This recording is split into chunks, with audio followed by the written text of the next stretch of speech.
This Torah class is brought to you by TorahAnytime.com. Okay, Bruchim Abam, welcome everyone.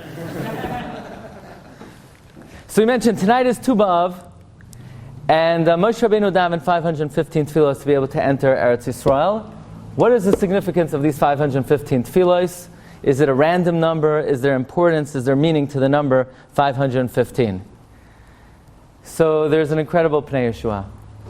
Pnei Yeshua explains that Moshe Rabbeinu, why would he even daven to enter Eretz Yisrael? The Rebbeinu Shalom swore, the Rebbeinu Shalom says, L'chein lo yisaviu es ha'am hazeh, you're not going to bring in this people. And the word L'chein is a language of a shvuah. The Rebbeinu Shalom swore that he's not going to let Moshe into Eretz Yisrael. However, Rashi explains that once Moshe started to conquer the land of Sichon and Og, so Moshe started to get the feeling that it's as if the Rebbeinu Shalom relented on his shvuah. Now, the Gemara tells us that so long as the Jews were dying in the Midbar, we know since the Chet of the Meraglim, every year on Tisha B'Av, 15,000 Jews passed away every Tisha B'Av. However, in the 40th year, the Jews stopped dying. Now, as long as the Jews were dying in the Midbar, the Rebbeinu Shalom did not speak to Moshe Rabbeinu panim el panim. Moshe Rabbeinu lost his intimate connection with the Rebbeinu Shalom. So Moshe Rabbeinu never had the gumption to ask and to daven and to plead, Rebbeinu Shalom, please, please let me go into Eretz Yisrael. However, on Tu B'Av in year 40, the Jews stopped dying. The sentence had been abdicated. Rebbeinu Shalom stopped bringing punishment to Klal Yisrael. So the Pnei Yeshua writes that on Tu B'Av in year 40, Moshe Rabbeinu began to pray, began to daven to be able to enter Eretz Yisrael. And if you make a calculation, says the Pnei Yeshua, if Moshe began davening on Tu B'Av in year 40, and we know his last day was Zayin Adar in year 40, and there are 200 days from Tu B'Av until Zayin Adar, how's that? You have Elul, Tishrei, Cheshvan, Kislev, Teves, Shvat. That's 6 months. That's 180 days. But each month is Malei Chaser, Malei Chaser, Malei Chaser. So you subtract 3 days, that's 177 days. Plus, it's very noisy in Sydney, yeah? Plus 7 days in Adar. Plus 16 days in Av. That's 200 days. 3 tefillos a day is 600 tefillos. But how many Shabbosos do you have? You have something 28 Shabbosos. So that gets you 515 tefillos. So Moshe Rabbeinu didn't randomly daven 515 tefillos. There are 515 Shachris, Mincha, Marivs from Tu B'Av until Zayin Adar. Meaning, Tu B'Av began the petition of Moshe Rabbeinu to be able to enter Eretz Yisrael. So from time immemorial, tonight begins a special Zman in our calendar, a Zman when, while beforehand things may have been locked up, they now open up, they now become available, they now become accessible. And as we know, starting this Shabbos, we have a series of Haftoros which are called the Shiva D'Nechemta, the 7 weeks of consolation. And actually these 7 Haftoros take us till the end of the year. Meaning, from now until Tafshin Pei, can you imagine Tafshin Pei? We will not be laning one more regular Haftarah. There are no more Haftarahs left in the year other than the Shiva D'Nechemta. In fact, this is codified in the Shulchan Aruch, that truthfully there are 12 Haftarahs that end the year. These Haftarahs are called Shloisha de Paranusa, 3 weeks of punishment, Shiva D'Nechemta, 7 weeks of consolation, and Tarti de Tiyufta, 2 of Tshuva. So the 3 weeks of punishment, the acronym is Dashach. Dashach stands for Divrei Yirmiyahu, which is Parshas Pinchas. Shin stands for Shimud Dvar Hashem, and Ches is Chazoin Yeshayahu. That's Shabbos Chazoin. So those are 3 weeks of punishment. After 3 weeks of punishment, you have 7 weeks of consolation. The acronym is, this is a real catchy one, Noah Arkash. You'll never forget that one. Noah Arkash stands for, Nun is Nachamu, Vav is Vatomer Tzion Azavani Hashem, Ayin is Ani Asayra Lo Nuchama, Aleph is Anoichi Anoichi, Hu Menachemchem, Reish is Rani Akara, Kuf is Kumi Oiri, and Shin is Sois Asis. These 7 Haftoros take us all the way to Rosh Hashanah. So it's an incredible thing. Here it is, we're in Elul, we're blowing shofar every morning, we're doing tshuva, we're hearing Musar Shmuzin. Come Shabbos, we're still getting consolation from the Ribono Shel Olam. I mean, it seems almost incongruent. We're beyond the Nechama. We don't need it's not the Nechama season anymore. Maybe 1 week of Nechama after Tisha B'Av, maybe 2 weeks of Nechama after Tisha B'Av, maybe until Elul. Why are we still getting Nechama in the month of Elul? We're done with the Nechama. No. Until Rosh Hashanah, the Ribono Shel Olam is still consoling us. And then once Rosh Hashanah comes, we have only 2 weeks of tshuva. The 2 weeks of tshuva are Tzom Gedalia, which is Dir Hashem B'Himatzai, and then the final one is on Yom Kippur, Shabbos Shuva Yisrael. So we have a total of 12 Haftoros. And as we're going to learn, that these 12 Haftoros, even though they're not connected to the Parsha, are halachically the most important Haftoros of the entire year. They will be considered more important than the Haftarah of any other Parsha. And as we're going to learn, if one were to ask, where does it say what Haftarah I should read for Parshas Bereshis, Parshas Noach, Parshas Lech Lecha? Does it say anywhere? Is it broad in Shas that on a certain Shabbos I should learn a certain Haftarah? The answer is no. It says nowhere in the Gemara, in Talmud Bavli, in Talmud Yerushalmi, or in any Medrash, it does not say what Haftarah to read on any specific week. Where do we get the Haftaras from? It was sort of given over to the Chachmei Hadar to choose an appropriate Haftarah to read, a Haftarah which is connected to the Parsha. We have certain basic guidelines. The guidelines are that we have to pick a Haftarah which is at least 21 psukim. It has to be connected to the Parsha, but really you could lay in any part of the Nevi'im. In fact, I was once in Italy, and it was Parshas Balak, and I looked on the wall, and it says the Haftarah of this week was some random Haftarah from Micha. And I'm thinking, no, that's not the Haftarah. No. The answer is a different minhagim. In some communities they read one Navi, in other communities they read another Navi. So the Haftarah of any specific week is not legislated anywhere in the Gemara. However, here's an interesting thing. There are a few Haftarahs that the Shas tells us about. Now, if Shas tells us something, we'll rarely disagree, or we'll rarely find a source that will follow against Talmud Bavli. But the Gemara says in Masechta Megillah, if Rosh Chodesh Av falls out on Shabbos, the Haftarah that we're going to read is Chad Sheichem U'Mayadeichem Sana Nafshi.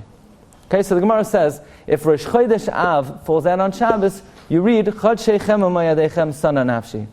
Comes Tosfos, if you look at number 7, Tosfos says, no, we don't follow Talmud Bavli. We will not read Chad Sheichem U'Mayadechem Sana Nafshi when Rosh Chodesh Av comes out on Shabbos.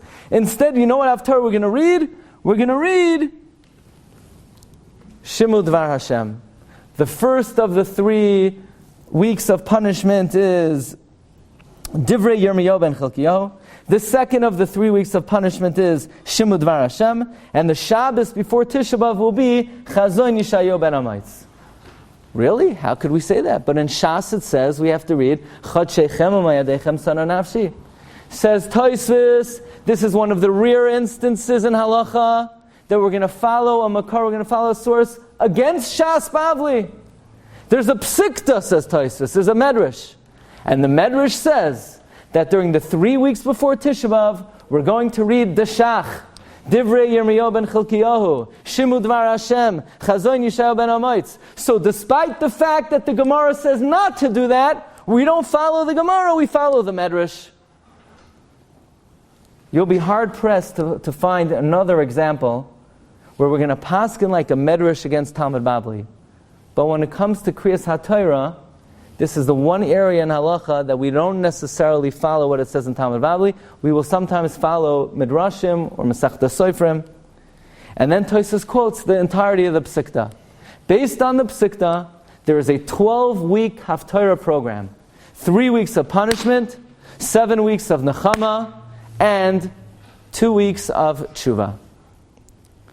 So, it comes out that while the other Haftaras of the year are not legislated and are not really discussed in the Gemara, 12 Haftaras of the year are mentioned, not in the Gemara, but in a Medrash, in a Psikta. So of what relevance is this? What is the ramification? So I almost went into the shul next door at Tzemach Tzedek. Yeah? So because of that, I decided to put the Tzemach Tzedek on the Maramakoimos quickly. In the final moments before the Shiur, there is a famous tshuva in Shas Tshuva Tzemach Tzedek, not to be confused with the more well-known Tzemach Tzedek. The Tzemach Tzedek was a Talmud of the Bach. He's called Tzemach Tzedek Harishain. Rabbi Menachem Mendel Krachmel. And the reason why he named his sefer Tzemach Tzedek is because the gematria of Menachem Mendel is Tzemach Tzedek. But he says that based on this Tosfos and Psikta, we can explain a very interesting nafkamina lahalacha. And that is, if let's say a shul, for whatever reason, on Parshas Bereshis, did not read the Haftorah, they couldn't find it, nobody knew how to read it, no, they didn't have a minyan, whatever reason, they didn't read the Haftorah. Comes Parshas Noach, what Haftarah do they read? Parshas Noach. Do they need to make up Bereshis? No, they missed it, they blew it, but what are you going to do? Things happen, they don't make up Bereshis. There is no halacha, there's no tashlumim for making up a Haftarah that was missed. However, it says it's Tzemach Tzedek, that's a regular Haftarah, a Haftarah which is not mandated by the Gemara, a Haftarah which has no makar in Shas or Paiskim. However, it says it's Tzemach Tzedek. If someone were to miss the 3 weeks of punishment, or the Shiva de Nechemta, there are instances where that Haftarah would have to be made up. So for example, if for the first Shabbos of the 3 weeks, for Divrei Yirmiyahu ben Chilkiyahu, they didn't have a Baal Koreh, you didn't have a minyan, nobody knew how to read it, and you missed the first Haftarah, which is what Perek of the Navi Yirmiyah? Perek Aleph. Comes the second week of the Shlosha de Paranusa, which is the second Perek of Yirmiyah. The Baal Koreh is going to get up and he's going to read both Haftarahs. You need to make up the first Haftarah. Why do you have to make up the first Haftarah? Because this is a critical Haftarah. This is a fundamental Haftarah. This is a Haftarah that has a source in the Psikta, and because the next week is the very next Perek, and you don't really have to skip around by making up, so therefore, Paskins and Tzemach Tzedek lahalacha, one is required to make up that missing Haftarah. Likewise, he says, something very interesting. If let's say you miss Vatomer Tzion Azavani Hashem, and if you look on your sheet of number 2, Vatomer Tzion Azavani Hashem is chapter 49 through 51 in Yeshaya. Then in week 4, when you read Anoichi Anoichi Hu Menachemchem, which is chapter 51 in Yeshaya, you're going to have to read 2 Haftarahs, Vatomer Tzion Azavani Hashem, and Anoichi Anoichi Hu Menachemchem. And if you miss week 6, Kumi Oiri, then week 7, you're going to make up week 6. The reason is, these are considered the most important Haftarahs of the year. You can't miss them. These are legislated by the Psikta. And despite the fact that other Haftarahs of the year are not mentioned in the Gemara, these Makairai Kadam, they have a very early source. Now there's an interesting question in Halacha.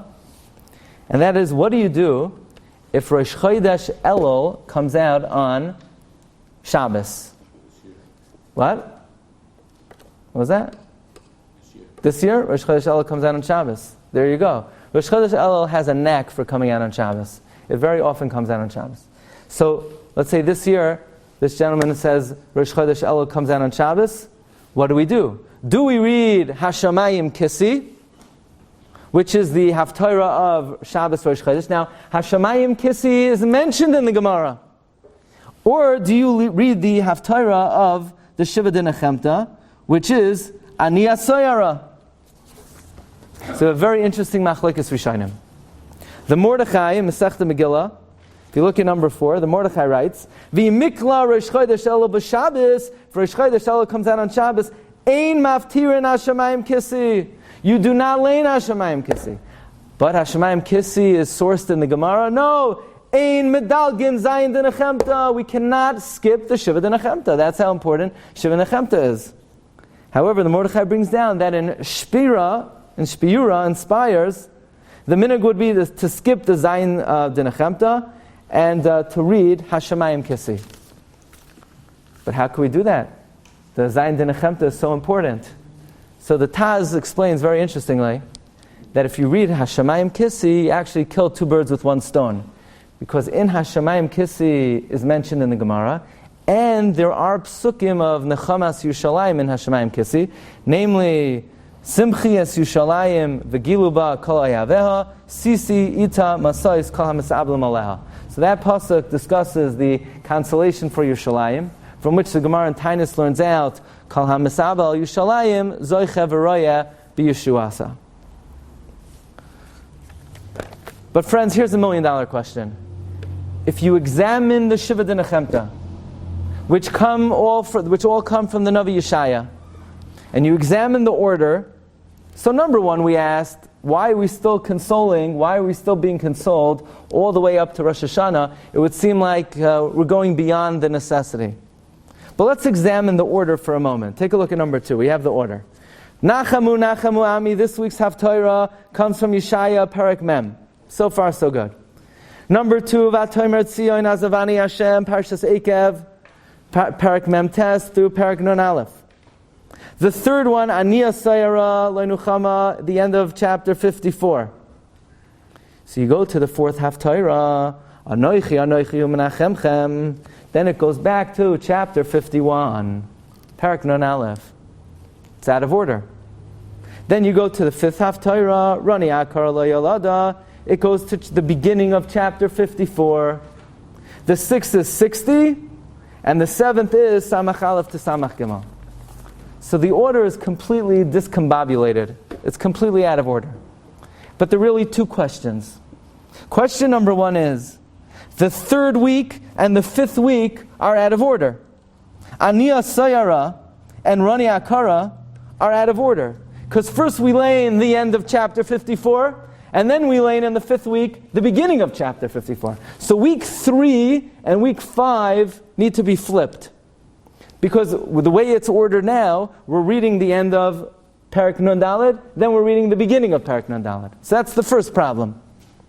The second problem is, sandwiched in between, is Anoichi Anoichi Menachemchem, which is Perek Nun Aleph, and that should precede all of them. So these are the questions of the Levush. The Levush wants to know that the third week and the fifth week need to be flipped, because we're reading the end of Perek Nun Aleph before the beginning of Perek Nun Aleph, of Nun Daled before the end of Nun Daled, and then Perek Nun Aleph is sandwiched in between them. So the correct order should be Nachamu, V'atomer Tzion Azavani Hashem, Anoichi Anoichi Hu Menachemchem. It should be Rani Akar Lo Yolada, Aniya Sayra Lo Nuchama, Kumi Oiri, and Soisasas. So what's going on over here? Presumably we would want to read the Navi Yeshaya in the way Yeshaya gave us the consolation. But we flip around week 3 and week 5, and week 4 should be before even week 3.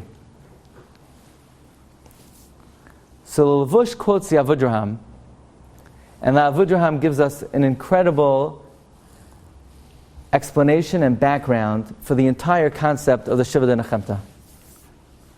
The Avudraham teaches us that after all of the tragedy and all of the difficulty and all of the hard times that Klal Yisrael experienced, so the Rebbeinu Shalom comes to Klal Yisrael, and he comes to the prophets, and Hashem tells the Nevi'im, do me a favor. You prophesied about the impending disaster. You prophesied about the bad times. Do me a favor. Go to Klal Yisrael, go to the Jewish people, and console them. Nachamu, Nachamu, Ami. The Rebbeinu Shalom goes to the Nevi'im and he orders the Nevi'im to console us. So the Nevi'im come to Klal Yisrael, the story goes, and they say, look, the Rebbeinu Shalom told us that we need to console you. So Klal Yisrael says, why are you consoling us? Has God forsaken us? Why doesn't God Himself console us? We'd much prefer to hear the consolation directly from the Almighty. So the Nevi'im go back to the Rebbeinu Shalom and they say, you know what? The Jews are not being consoled. They are like storm-tossed. They are so afflicted, they are so pained that you refuse to console them. They do not want to be consoled. So the Rebbeinu Shalom says, okay, in that case, I will personally go and console them. I will tell them to sing, barren Yidden. I will tell them to arise because their light has come. Whereupon the Jewish people say, you know what? We will now rejoice in the Rebbeinu Shalom. This is the account that the Avudraham mentions. Says the Levush, based on this little account, based on this little story, we now understand the formulation of the Shiva Nechemta. First, the Shiva Nechemta begins, Nachamu, Nachamu Ami, where the Rebbeinu Shem goes to the Nevi'im and Hashem tells the Nevi'im, go console Klal Yisrael. Assuage their feelings, make them feel comfortable again. Uplift their spirits. So the Nevi'im come to Klal Yisrael, and what do Klal Yisrael respond? V'atoimer Tzion azavani Hashem. Tzion says, God has forsaken me. Tzion says, God is not interested in me anymore. He's giving the job over to the Nevi'im. Whereupon the Nevi'im go back to the Ribbanu Shalom, and we have the third Haftorah, which even though it's the end of Perek Nun Daled, but to bring out this idea, to illustrate this little conversation, the third Haftarah of the Shiva Nechemta is Aniya Sayara Leinuchama, where the Nevi'im come to Ribbanu Shalom and they say, Ribbanu Shalom, the Yidden are a storm-tossed nation, they don't want to be consoled. So the Ribbanu Shalom says, in that case, if the Yidden don't want to be consoled, Anoichi, Anoichi hu menachemchem, I personally will console the Jewish people. And what does Ribbanu Shalom say? First he says, Rani akara lo yalada, sing barren one who has not given birth.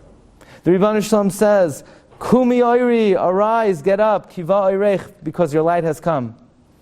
And finally, when Klal Yisrael hears the personal consolation from the Ribbanu Shalom himself, Klal Yisrael says, Sois asis b'Hashem, I will now rejoice because the Ribbanu Shalom himself has consoled me.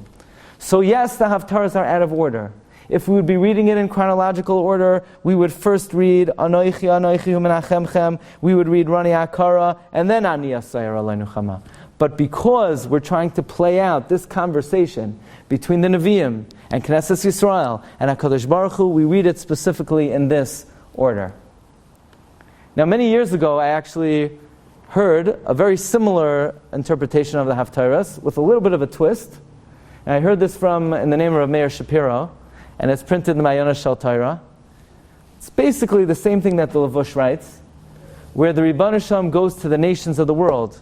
The Ribbanu Shalom goes to the Goyim.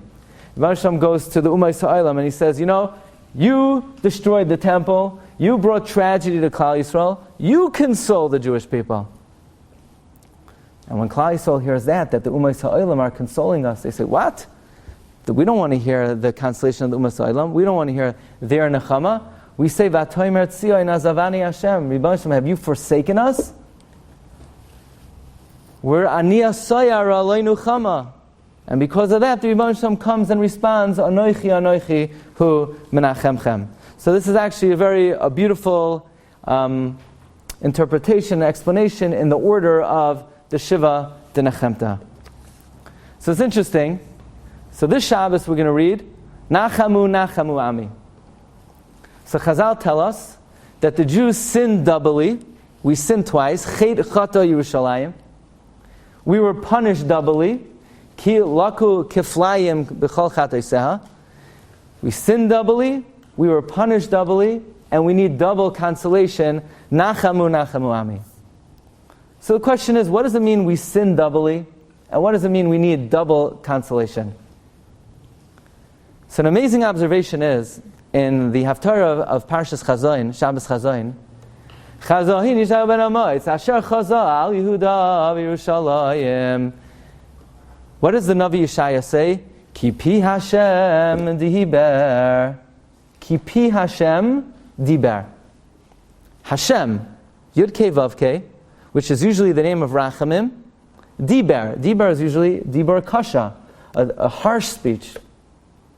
Interesting, in this week's Haftarah, Nachamu, Nachamu, Ami, Yoimar, Eloi Keichem. We have Eloi Keichem, which is Midas Hadin, but we have Amira, Yoimar. So interesting, in Parshas Chazayin, it's Pi Hashem, Shem Havaya, Diber, Lashon Kasha. In this week, it's Yoimar, Amira Raka, Eloi Keichem, which is Midas Hadin. So the Sefer Arvei Nachal, Reb David Ivshitz, as well as the Bnei Yissaschar explain that Chazal tell us Rishonim have this knack, Rishonim have this ability. They could take Midas Harachamim and they could transform it into Midas Hadin. where even when the Rebbeinu Shalom would like to be merachim on us, where we're so rotten and bad, where the Midas Harachamim could say, you know what? You deserve to be punished. I consent to the Midas Hadin.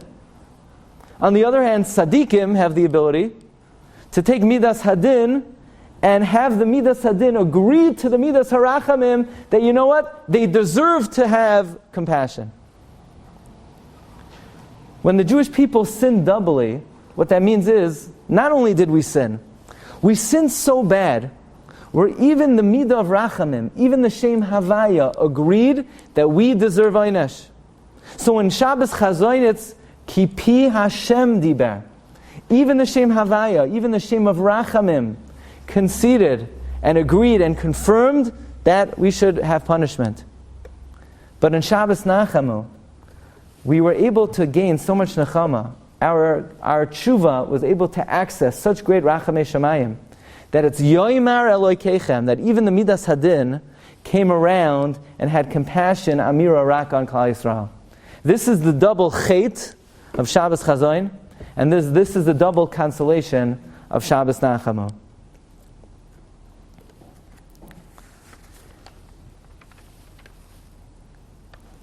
V'atoimer tzion azavani Hashem, v'Hashem shechechani.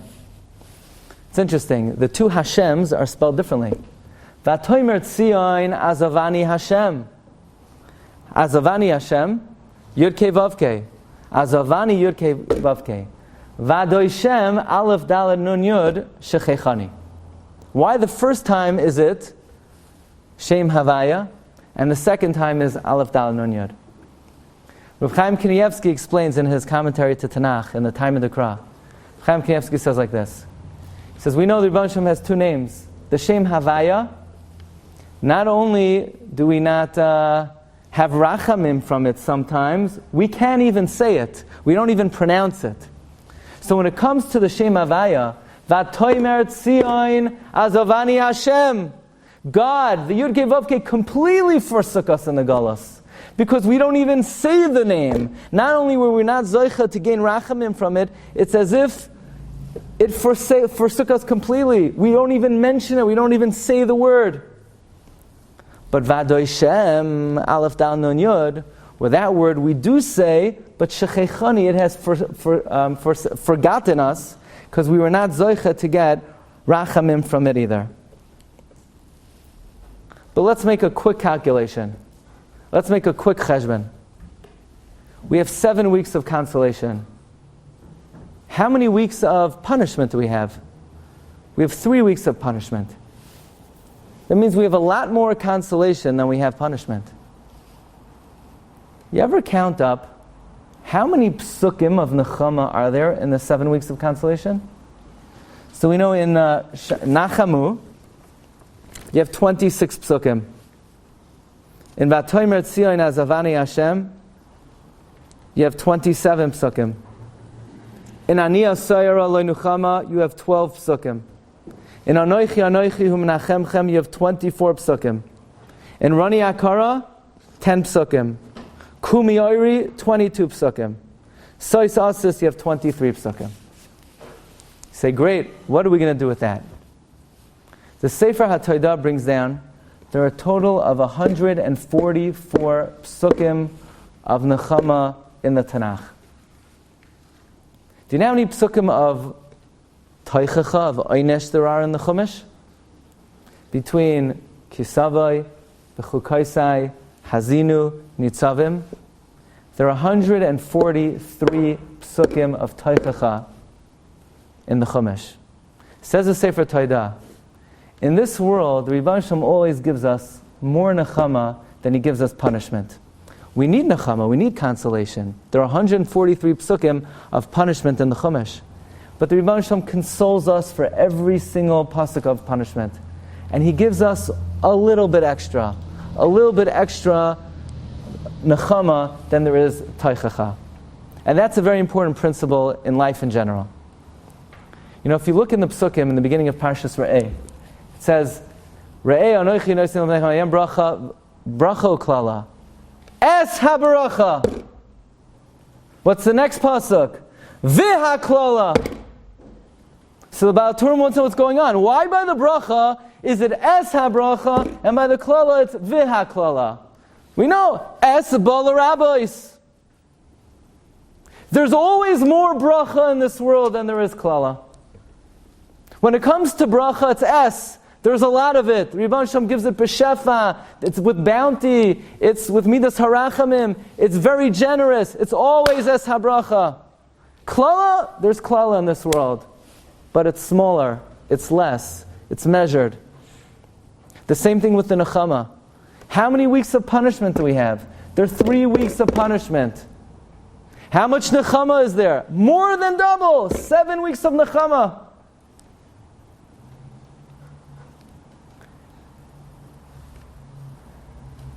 Rosh Hashanah night. So the Shiur is sponsored by the Rimon Center. What is it called? Rimon. So, I'm very into the Rimon. I love the Rimon. One of the reasons is, everybody thinks that the night of Rosh Hashanah we take a Rimon and we say we should have Yerbuz Chuyasenu Karimon.